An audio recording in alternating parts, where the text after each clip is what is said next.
No, okay. Let me start from here. No? So on the 17th of February, there there was a fatality at the mine whereby five people were trapped underground. Five employees were trapped underground, whereby they lost their lives, unfortunately, after that. So within that process, when there was still search and rescue underground, and that's when the company decided to approach the court to say that they want to go into liquidation, whilst that process was still ongoing. And then in their papers, when they were applying for liquidation, they stated that the mine was not doing financially well, and we then scrutinized their papers as NOMSA, and then went to realize that actually there's no need for the company to go liquidation as per their papers. And we then realized that there is a prospect of liquidation, sort of business rescue that can happen. Then we then, as NUMSA, engaged with the employees themselves. The employees, they have experience in the mine. They know how the mine works, and then they know the operations. And we then formulated a business rescue plan with the assistance of the business rescue practitioners and as well as the workers themselves.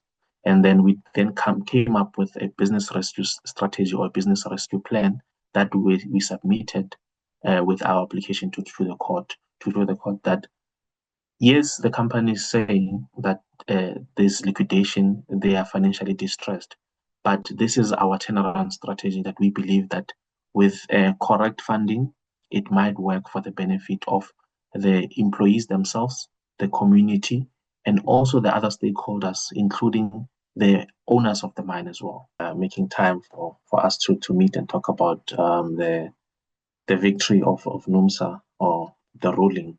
I think firstly, the ruling itself or the judgment it's very significant because it reaffirms the important principles of South African law, where the court said that or where a reasonable prospect of rescuing a financially distressed company, a business rescue should be preferred over liquidation.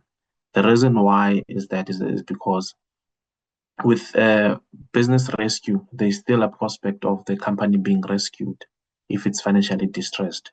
With the work of the business rescue practitioners and other investments that can be made in the company, I think it's very significant in a sense that it's not every day that you find a union going to court and saying to court that actually liquidation it's not a preference at this point. Why shouldn't we try a business rescue first and see how it goes?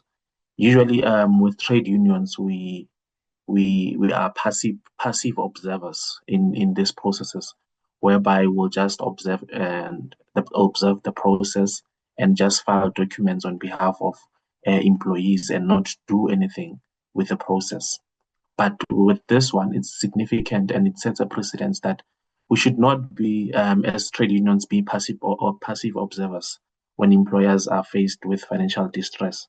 As a recognized representative of workers, us as a union have to have a standing approach to approach courts to invoke business rescue provisions in terms of the Companies Act of South Africa.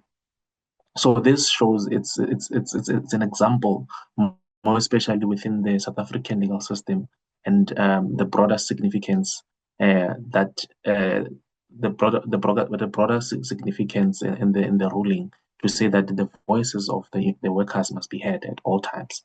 So it's very significant for South Africa and the continent as a whole to say that employers must not see unions or see workers as passive observers in such processes. I think the first lesson that is that workers must be treated as stakeholders in the companies, not as casualties, not as that not as that thing that you can just remove from the balance sheet. They must be treated as stakeholders in a sense that they are involved in the processes, more especially when it comes to liquidation and other issues, to say that there must be a meaningful consultation that happens prior to the company deciding to close or restructure. Also, secondly, the government should ensure that their legal frameworks encourages corporates to prefer business rescue before liquidation. At times, you might find that the company is facing liquidation, but however, with meaningful consultations with the workers themselves, the company can gather a strategy that can turn around the the finances of the company. So it is prudent and important that the workers or the unions are involved in such processes, and they form part and they are stakeholders, not casualties. NUMSA believes that Africa's mineral wealth must become a catalyst for industrial development, sustainable employment, and shared prosperity rather than a simple generating profit for the few.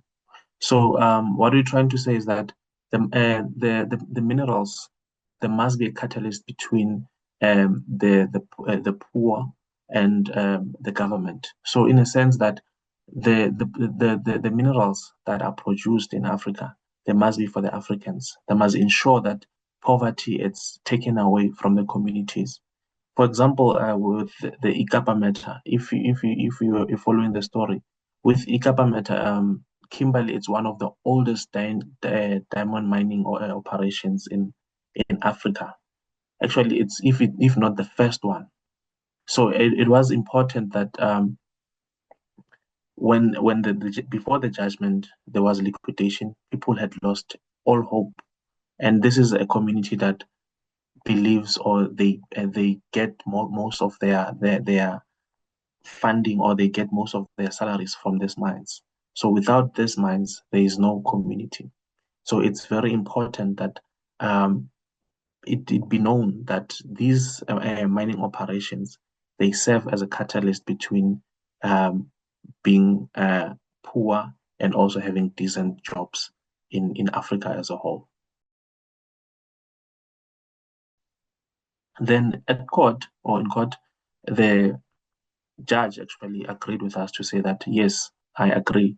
Prior to any liquidation process, the point of departure for any company is to start with business rescue first instead of going straight into liquidation. And this business rescue, it's going to be there to save employment of the community itself and the workers.